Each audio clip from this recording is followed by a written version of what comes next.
Hello, welcome to Project Insight's Professional Development Series. I'm Trina Schatz from Project Insight. I'm standing in for our typical host, Matthew Sparks, who's out this week. Today, we're talking about one of the most practical tools in project management, the Work Breakdown Structure, or WBS. The WBS is how you break that project down into its dependencies, so it's a clear, manageable task list for your team. By the end of this session, you'll see how a WBS can help you plan more confidently, set clear expectations, and avoid the surprises that derail so many projects. Some quick housekeeping before we get started. You're going to earn one free PDU for attending today's session if you would like it. You'll need to attend till the end of the session to submit your certificate request.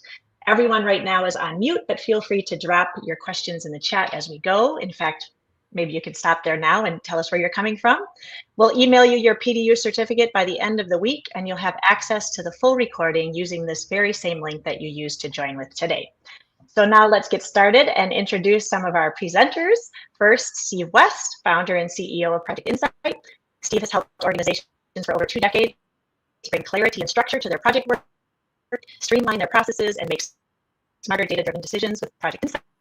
And then we have a special guest from Project Insight, our customer success manager, Dylan Wright, is here today. Dylan's been guiding teams through WBS planning for almost a whole decade. In true Project Insight form, he tailors the planning to each organization's experience level, whether they're building their first WBS or refining one for a complex organizational-wide portfolio. He's a fan favorite for his support, so give him a shout out in the chat if you know Dylan personally. And then Diane Buckley, CEO of Core Performance Concepts, is here to present with us.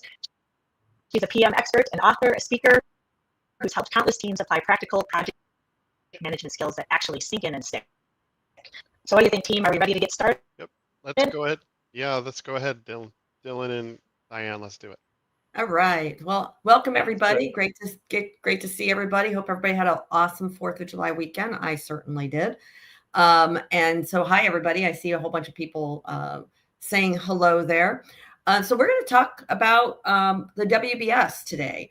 And where we want to start with is, what is the definition of success for any project, right? I mean, we all know our triangle there of being on schedule, on budget, and delivering the scope.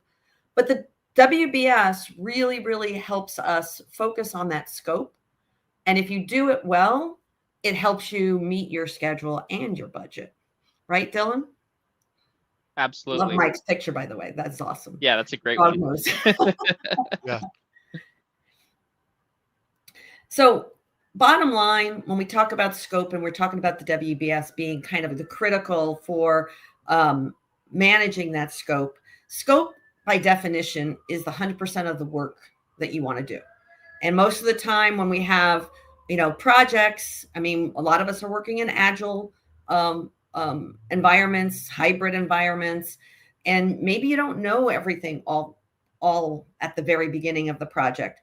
But in reality, you do. You have a general sense of what the end looks like, right? So I'm going to talk today a lot, and Dylan's going to share his insight as well as Steve, where you can utilize a WBS, not just in a waterfall kind of environment, but in any environment, because what the WBS brings to the table is the definition of that scope. So what is a WBS, right? Anybody out there, PMP or striving to be a PMP, one of the first things you're going to have to understand is the definition of a WBS. And it's a deliverable-oriented hierarchical, got to learn how to say hierarchical. Yeah, right. Right? It took me a while to actually do that. Now it rolls off the tongue. So a deliverable-oriented hierarchical decomposition of the total scope. And that scope can be defined all up front.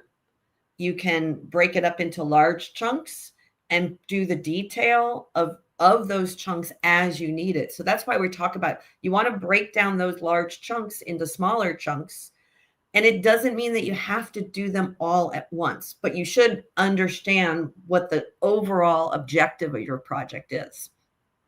Yeah, I mean, this is definitely one of the areas that I think when we work with new clients, that if they don't already have their WBS understood, it's something that people struggle with.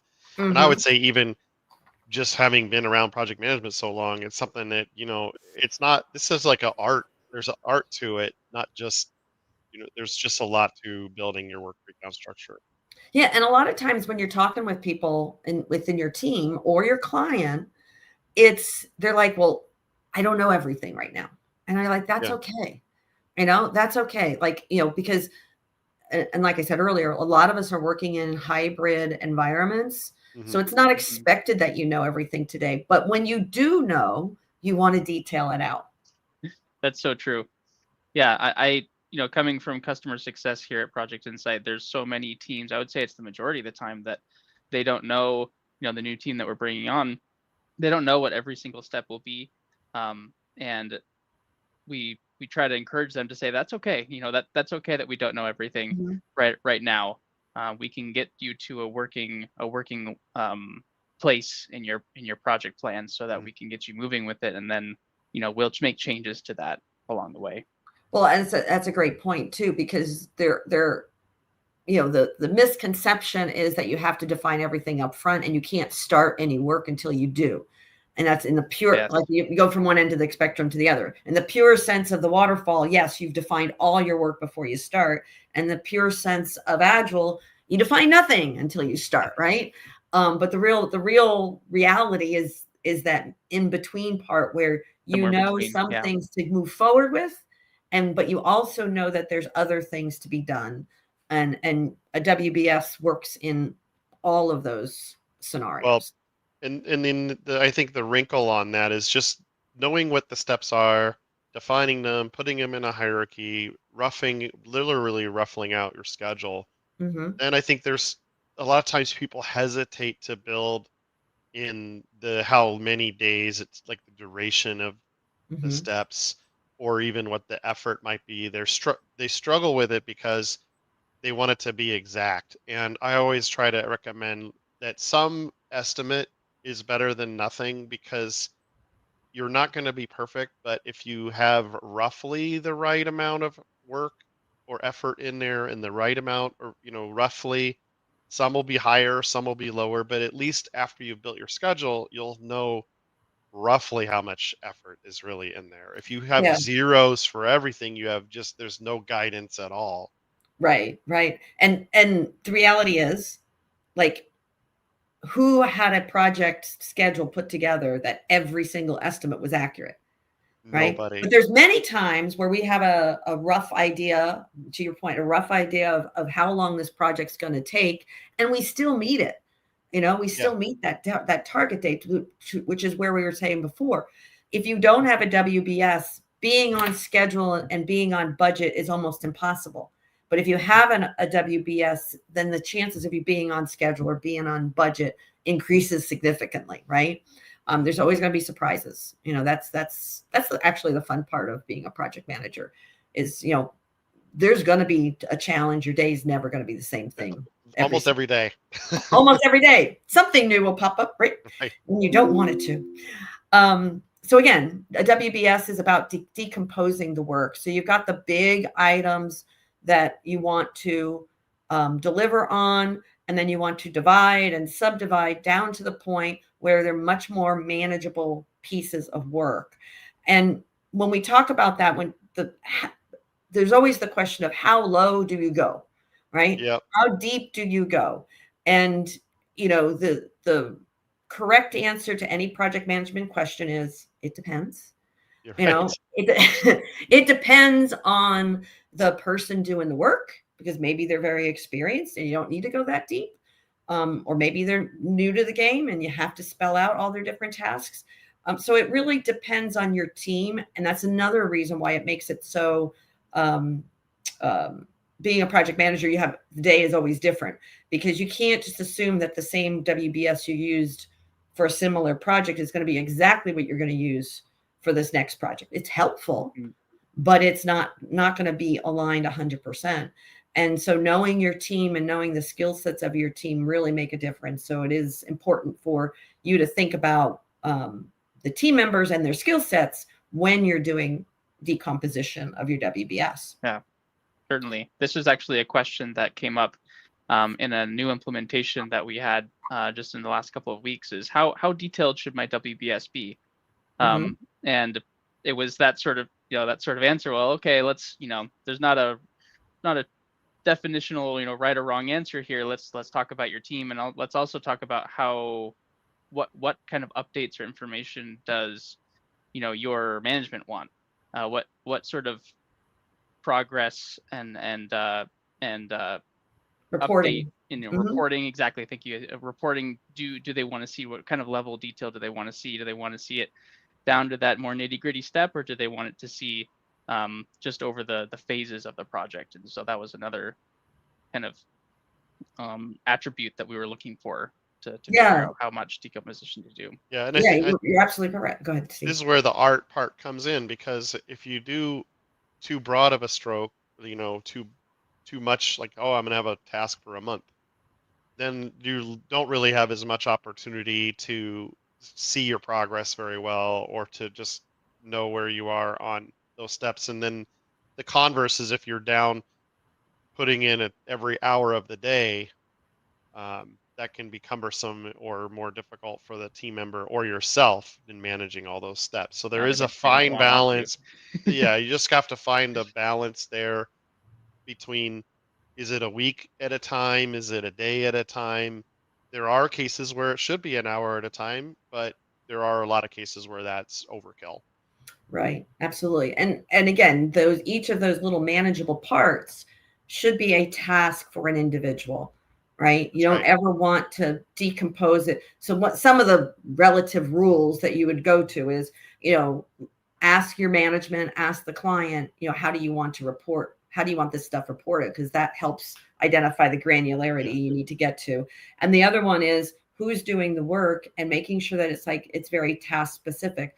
And, the definition says it's a hierarchical deliverable product, and each of those boxes needs to be something tangible, something that you can actually see, touch, feel, even if it's just a signature. Get the contract signed. That's a deliverable. So you want it down to the level that what that deliverable is and that an individual can deliver on that, not a group of people per se. Well, I mean, and that's that is the ideal, is it's one work package per person, but the reality on the ground is many of our customers don't do that. Well, definitely, because a lot of times you're working on a task and you need to go ask other people's opinions and help and things like that, right? Or maybe, our tool does have a way to let you assign a task to a group where one person can take ownership of it. Mm-hmm. But then there are situations where you may have more than one person on the task, and Project Insight can do that, but that's obviously not optimal, because at the end of the day, a person is usually responsible largely for the. And that's the key word. You don't want to have a task that multiple people are responsible for. Then nobody's responsible. So somebody has to have the ownership, even if it's a group of people that's delivering on. Yeah, and I think some of the reasons you might put more than one resource on a task is just if you're logging time, for example, is a reason. Maybe they're not responsible. Then we do have this idea of a task owner, the primary person assigned to something. And then maybe other people might be, like you said, they're assigned to it so they can log their time on it, or they might have to attach a document, or whatever those other reasons are. Yeah, I do see that a lot as well, because it's somebody's responsible. A person is responsible for delivering, but there's always collaboration that happens. That there's multiple people actually supporting the execution of each of those tasks. Yeah. So I totally agree with you on that. But and that's why.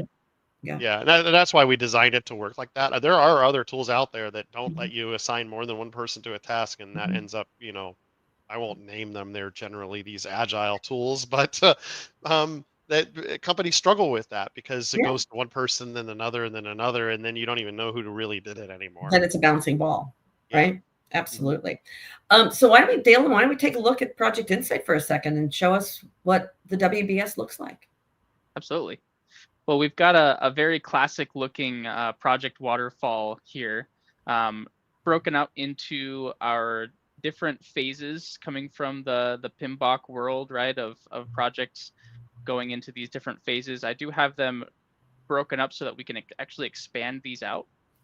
This very first project phase or the summary task here called initiating. We've got some progress on this task in here. And as you can see, that % complete actually rolls up to those summaries. So when we're looking at this project plan, yes, we've got some additional features of PI enabled in here. We've got, our milestones in here, a couple of specific deliverables that are key for tracking that we can look at in our Gantt chart as well. And then we've got some placeholders or teams assigned in here. This is actually something that Steve just mentioned, where you can assign some groups to tasks where one of them could potentially take that ownership, but then also the team has visibility in it, probably for most likely for time tracking. And then we've got some additional tasks down here that are just assigned to one responsible owner here, Ryan and Olivia. But when we look at the work breakdown structure in here, this is named it Waterfall because it's kind of a classic kind of waterfall looking project where there's predecessors coming one after the other and then expanding out all the way down to these lower phases here into planning, execution, monitoring, and then closing, where these tasks all roll up into their summaries. Yeah, and if you're thinking about something more in that kind of agile mode, it could be a sprint level, right? Each one of those higher level control accounts can be like sprint 1 or sprint 2, and then underneath that you have your very specific tasks. Epic. We see Epic is generally like Epic Story. In fact, I think again those agile tools are limited to generally it's Epic, Story, and then task, bug, whatever incident underneath that. Whereas in Project Insight, your WBS is not limited at any specific hierarchy. You can have it as deep as you need, which a lot of other projects that are not software development and tend to have more structure to them. And you don't have to do it by phase. It can be all whatever suits your process. Be a linear list. Yeah. Well, that's what we were talking about with Dylan, where we said, depending on how people want it reported on, you can move these around however you need it and have, different roll-ups to, to ensure that you can, track progress on them. Right. And you mentioned a really great thing there, the roll-up. So like for the great thing about these summary tasks or the parent tasks, the ones that are bold, is that you can see what is the total accumulated amount of effort in there. What are the total accumulated number of actual hours that the time entries were made, and then also what the dollar values of that effort, the scheduled effort versus the actual effort, or even what you're billing and invoicing your customers. So those summaries, if you want to think them through, like, do we want to be tracking a budget or do we want to be tracking the effort on a phase? Those are kinds of the questions you might ask yourself before you start the process of the WBS in trying to decide how to organize those steps. Right. And going back to our conversation about, planning packages and things that you aren't quite sure of, you can still produce a WBS with, sections at the bottom that say, here's the other things that we haven't detailed out, right? And then you can have, sessions to do that detailing out and still, look at the whole picture as to how much you're expecting to spend or how much time you're expecting, and see it kind of evolve based on the overall plan for that project. Right. And then, some of the other ways you might structure too is if you're doing many different parts of a project, maybe different deliverables together that go together. Sometimes it's about the budget that needs to be put together. Those different ways to do it. Great. Well, Great. And since we brought up to the question or the topic of Agile and Waterfall and where those two meet, a lot of times when we have a new customer, we'll have a customer that's, maybe more out of the box features in PI, where those are a little more linear of these steps here. We're going to go through your onboarding. We're going to go through your trainings. But then there are some other customers that we bring in that have some customizations and some integrations. That executing phase in here in the project plan, oftentimes that is where our project shifts into a more agile method.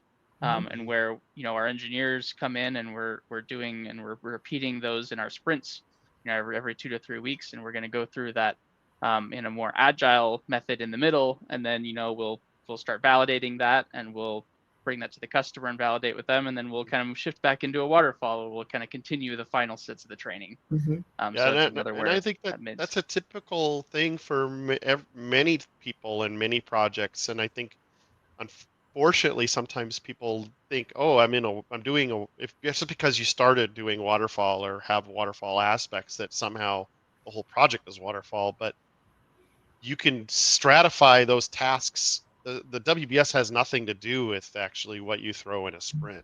Mm-hmm. The sprint is a whole entirely different concept of grouping tasks, in a matrixed way across your project. So that is one of the benefits of people that have been using our tool, is that the other more agile tools don't really do waterfall very well at all. So you're stuck in there. You have to double enter, or with our system you integrate it and start to see those things. Or even if you don't integrate, you may need to break down. Let's say you're looking at a big project.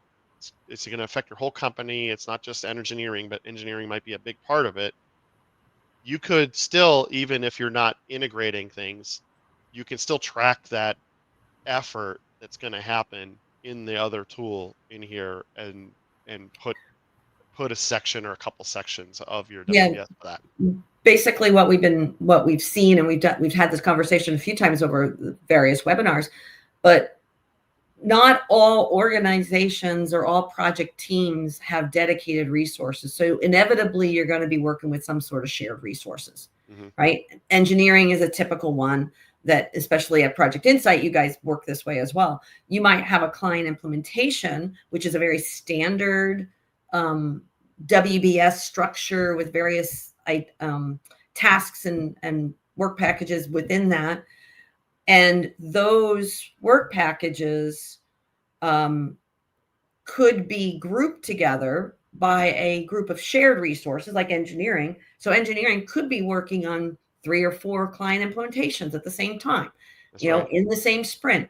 But you have the ability to utilize a more traditional WBS, but still function in the organization, whether it's a waterfall or agile kind of environment, which I think is super powerful, because so often we are trying to, think of a project as like, here's the dedicated resources, but then you have no visibility to when you have to work with shared resources on what their capacity is. And that's where we do have a lot of challenges in a lot of organizations today. Yeah, I definitely agree with you. Many companies have matrix resources, not just engineering resources, but just matrixed across everything. Yeah. And then the fact that the sprints can be, a lot of times, like, again, people get constrained by the tool they're working with and say, oh, well, I'm in this dev thing, so this is the sprint for the dev thing. But really, organizationally, when you're doing something in the next 2 weeks or the next 2 weeks, you may actually have a sprint that covers many different projects. So absolutely. Yeah. All right, well, let's keep going. That was great. Yeah, thanks, man. So the next part is, so you have a WBS, you have your schedule, or not your schedule yet. You have your WBS, which is your scope. And we've talked a lot about making sure you define those activities, and, make sure you identify as many of those activities as you can. Then the key part is you don't have a schedule until you put them in order, right? Like which things have to come first, which things come second, which things can be done in parallel. Having that definition, a lot of times, I'm going to bash Agile processes a little bit. Agile doesn't necessarily take into consideration dependencies, and those sequences. We try to think through them as we're planning, but a lot of times we don't see that. And then we end up having some challenges and things end up taking longer. That's why Agile is one of those, it's great for continuing to have deliverables every few weeks, but it doesn't necessarily help you ensure that you keep things on track from a schedule standpoint. And what keeps you on track from a schedule standpoint is making sure you have things sequenced well, which means you've thought it out early enough which you can get from your WBS, and you have a decent estimate for your durations and your efforts. So having those two things are what are really critical to developing a comprehensive schedule. And, in my world, for as long as I've ever been on the planet working in technology, clients always want a date, right? Yeah, right. Can't Well, if get it's not away a client, it's an Huh? executive wants a date. It's either your Executive wants a client. date too. It's like, and you can't just answer them. It's like, well, I don't know. So there is huge value in determining sequence of events, having a reasonable estimate of effort and duration, so that you can produce a schedule. So, hey, Dylan, can you just kind of turn in that one into a Gantt chart real quick? And, So, while he's pulling that up, their question was out there. I did use the word work package, and you just said the word activity. Those are all synonyms. A task, activity, For the most work part, yeah. package. Doesn't matter. Even if it's like you're going to deal with an incident or a bug, all of that is what would be considered a work package. And that's why I think a lot of times the language is around using work package being more neutral doesn't like tie you Doesn't into skew oh, one it's an way. issue, or it's Yeah. a risk, it's a decision. Task. Actually, you're doing work. You're doing work. It's work package. It should have effort. Not all Agile hardly ever. They'll put story points sometimes, but unfortunately, people aren't spending enough time thinking about how much effort something is. And then I think you mentioned sequencing. A lot of when people do Agile versus Waterfall, the putting them into sprints planned out ahead is a version of sequencing. Correct. That is, simpler in some ways than just predecessor successor. But I will want, if we can, after Dylan shows the Gantt chart, ask you, Diane, what are some techniques for doing that with a team? Like sticky note process. Okay. So go ahead, Dylan. Yeah. So again, just to kind of make it, go ahead. You can create a Gantt chart. Just so that a WBS is the list of activities, and the Gantt, and we've done our work with regard to identifying all those activities, putting in some durations, putting in some sequencing, and that creates your Gantt chart. That's and right. Then, to our conversation earlier, how am I going to measure and show progress? This is how you want to show progress. So you can see how your work WBS and how you structure your WBS, how you group the tasks and work packages and activities all underneath there, give you a way to produce status. And you can, in this particular case, he's got a very kind of traditional waterfall kind of approach, like how far along are we on initiating and planning and executing. But if you did it, maybe you did it by phase, or maybe you did it by sprint. So you can see, how far we are along on whether on how long the work took to get done with the sprint. So there's lots of different ways to present the data, but the goal is, how do I want it presented to management, which is what Dylan said earlier. You create your WBS in the way that you want to report it. So your control packages have to be something that's reportable and meaningful to senior management. Yeah, in this view, you can filter by milestone, for example, with the quick filter, or we have this idea of a flag for status report is another common way to send it to an executive. So that just shows the milestones only. So the other thing is, if you were to use the sprints to schedule your tasks, which our tool can do, then those tasks will shift, not just from predecessors, but they'll be shifted because you moved them from sprint to sprint, and you adjust those groups of tasks together. So the Gantt chart can be used for the Agile stuff too. Right. Absolutely. So I'll ask a question as we go into the next slide here. How many people have to deal with contracts, and your project is the deliverables in those contracts? Well, that's right. Yeah. All of us. Well, that's a typical, and that is why one of the things that I know I'm talking about the product more than we normally do, but that's why that's why we have the proposal idea, is that a lot of times people will make a WBS because this is what this sales order said. And that becomes your WBS because, oh, we want to track the budget that way. Well, we've designed our system so you don't have to do it that way. The other common thing is, well, the accounting person is giving me the structure they wanted in, and now that's my WBS, which both of those are wrong, and they're not. And really, the WBS needs to be, what does it take you to do the work, and find other ways to accommodate those reporting requirements back to sales, back to accounting. But it is, I see it all the time where people try to like make that structure fit both of those modes, but they just don't correlate. Yeah, no, it's the WBS, to your point, Steve, should be structured in the way that we want to report progress. Yes. Right? It could be aligned with how accounting wants it. It could be aligned with how the contract says. But the purpose of the WBS is to be able to structure it so that that schedule can be created, that you can manage the performance on the effort. Now, but there's ties on both ends, right?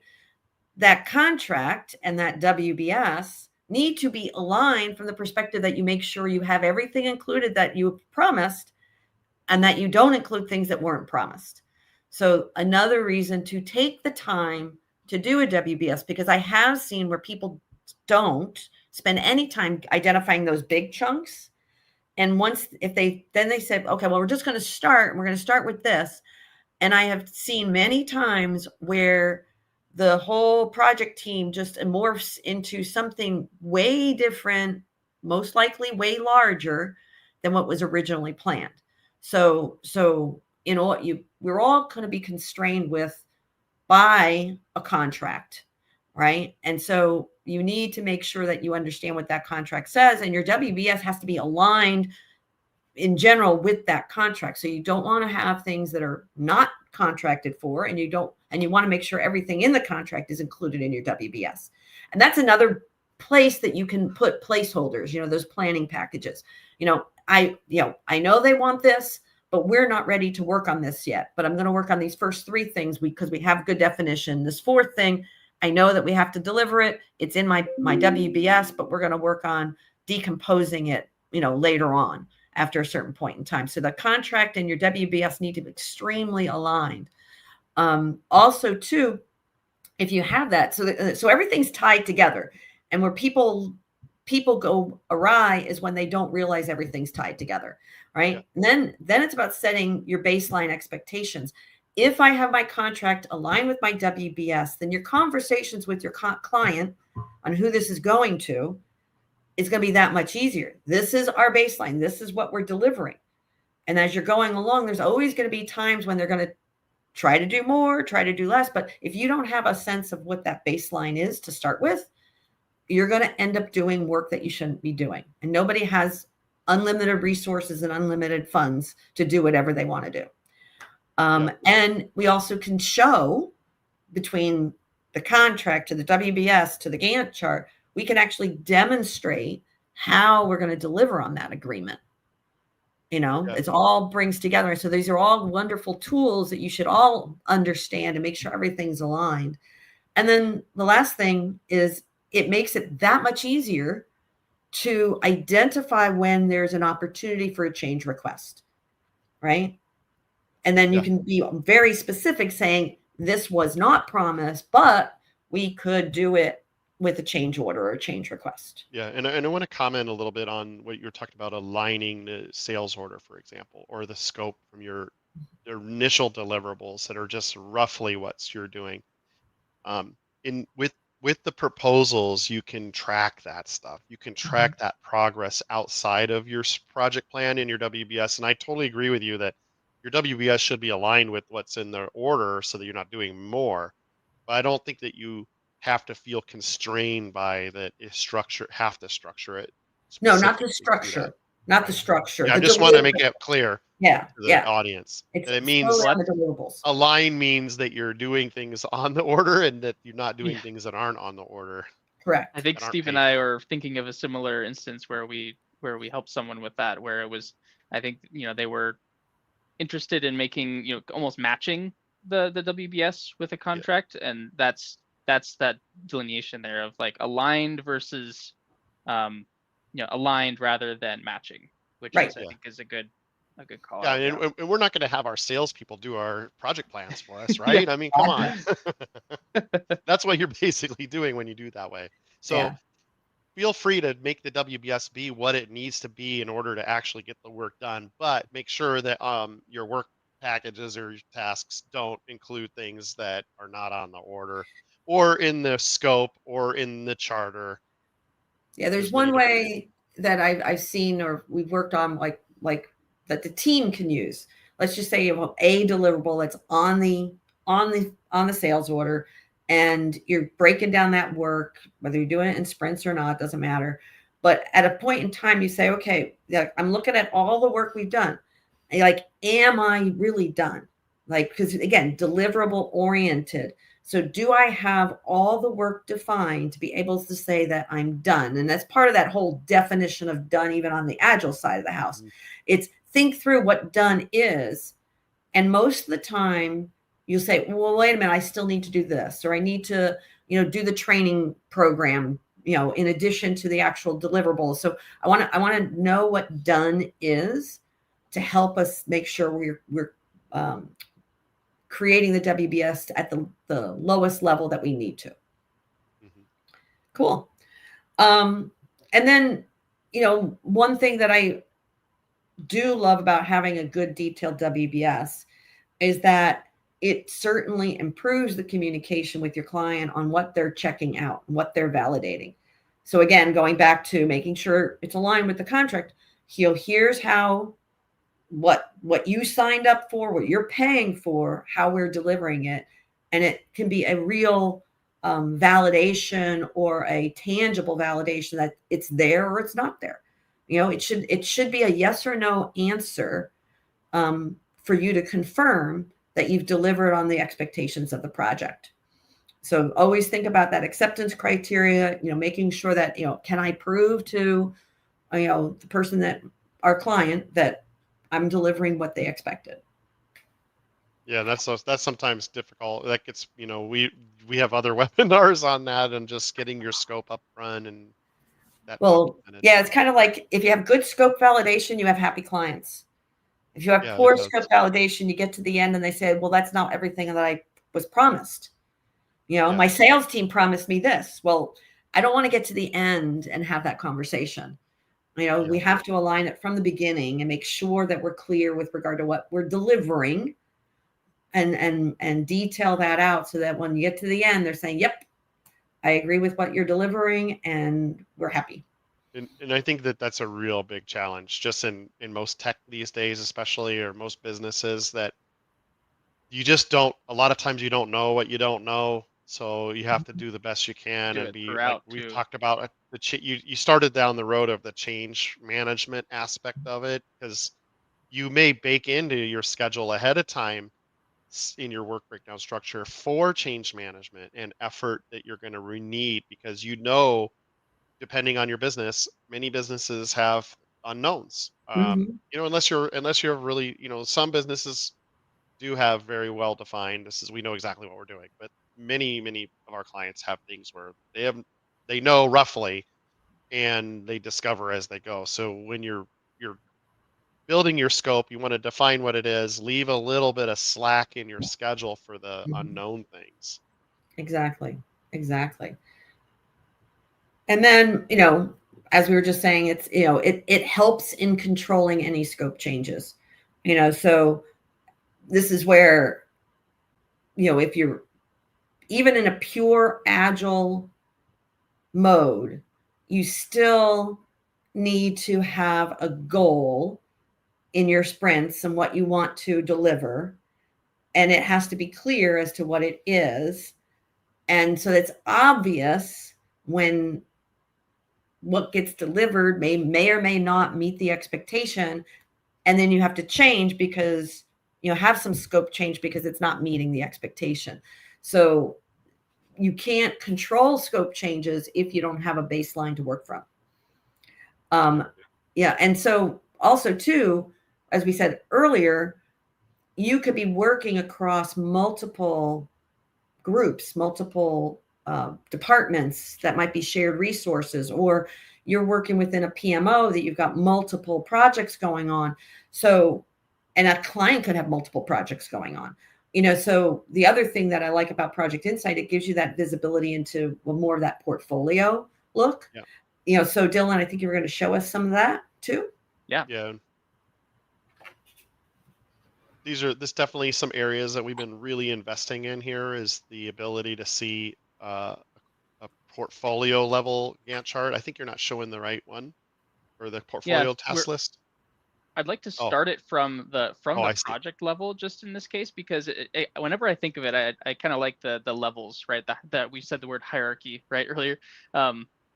You're going from a project, you're going up to the next level, right? So you're going up to the program level in here, and we also have that third level, the portfolio, which we actually had a recent discussion about that too in another power tutorial that dives even deeper into the different views and settings here. But here's that program view, and when you're looking down the list of the projects underneath here, you'll see that there's that one that we were just on, our project Waterfall.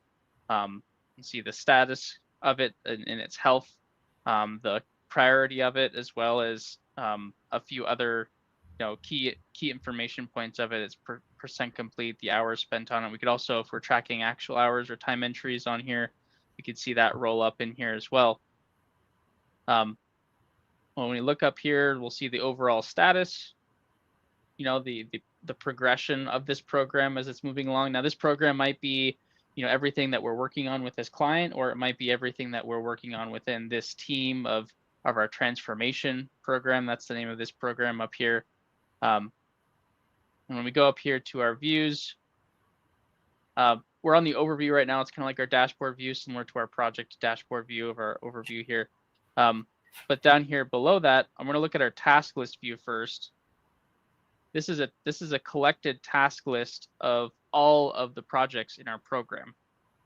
Now, if you remember a bit ago here, if I look under our project Waterfall, you'll see those are our phases. They kind of look a little smaller here, a little zoomed out into the context of our program.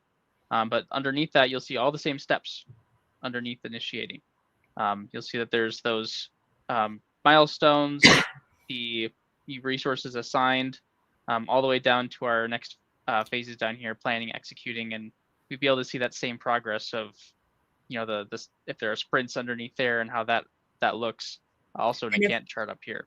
And if I'm working on 3 different projects, I can then see all of my tasks and stuff on all 3 projects that I'm working on. Yeah. Which is amazing. It's literally a program level WBS. Or like we said earlier, if I've got the engineering department, I want to look at the engineering department and see how many projects are funneling through their sprints right now. We can see that too, right? Yeah. Which is awesome. Yeah, and this has been people have been happy about this, that being able to work. I mean, I think when you're working on an individual project, you really want to be on the task list. There are situations where you're kind of just looking at your big picture. You want to be able to drill right in and see what's going on in here. You can do that now with this view. And you can do also, like what Dylan was saying, you can go up even another level above this and see the portfolios and then the programs in the portfolio and all the way down. Awesome. Yeah. No, I think this has been an awesome conversation, and I'm going to finish it off with just some information that we can share for those that want to get the recording of this. We've had a lot of conversation about Waterfall versus Agile. And, like I said earlier, there's pure sense of Waterfall and there's pure sense of Agile. Most people are working in some combination, so just as to kind of keep it straight in your head. But I look at them very similarly. You still have to define your work. It's just when you're defining the work. You still have to make sure that you're delivering to your client's expectations in both cases. It's just how you organize it and how you get to that level of detail that you need. And also the dependencies are really important. And Waterfall area, you're going to spell out those dependencies a little bit more in detail. In the Agile, it's a little bit more fluid, and it's going, like you said, you've got kind of rough sprints kind of identified, but things change a little bit faster in that kind of environment. So you have to adjust a little bit more. So if you want nothing to change, you might want to stay around that more waterfall side, because then that's, spend more time up front, do all that detailed planning up front, have your baseline, measure to that baseline. But if you're in that Agile, you're going to allow for some fluidity of the process as you go forward. So some charts and stuff for you guys to take away. And if we have any questions, I think we're ready. Yeah, I do have one quick question, because I mentioned earlier, one of the techniques I think some people use is that sticky note process. Yes. Can you just describe that to everybody? Well, it's a fun little exercise, right? I mean, let's just say we're going to do a traditional waterfall kind of environment. You get people in the room and you just start brainstorming what are those major deliverables, and then you start saying, okay, well, what are the tasks that need to be done for each of those major deliverables, right? So you use the sticky notes and you let people just put them up on the board, and you'll identify the tasks underneath the deliverables. And then, to Dylan's point, how I want to present all those deliverables in a schedule for performance reporting, I can move those sets of sticky notes all over the place. And you can do it on a whiteboard and kind of, work through that process together as a team. It's a really great exercise. You can also do something very similar in Agile, although it's a smaller scope usually.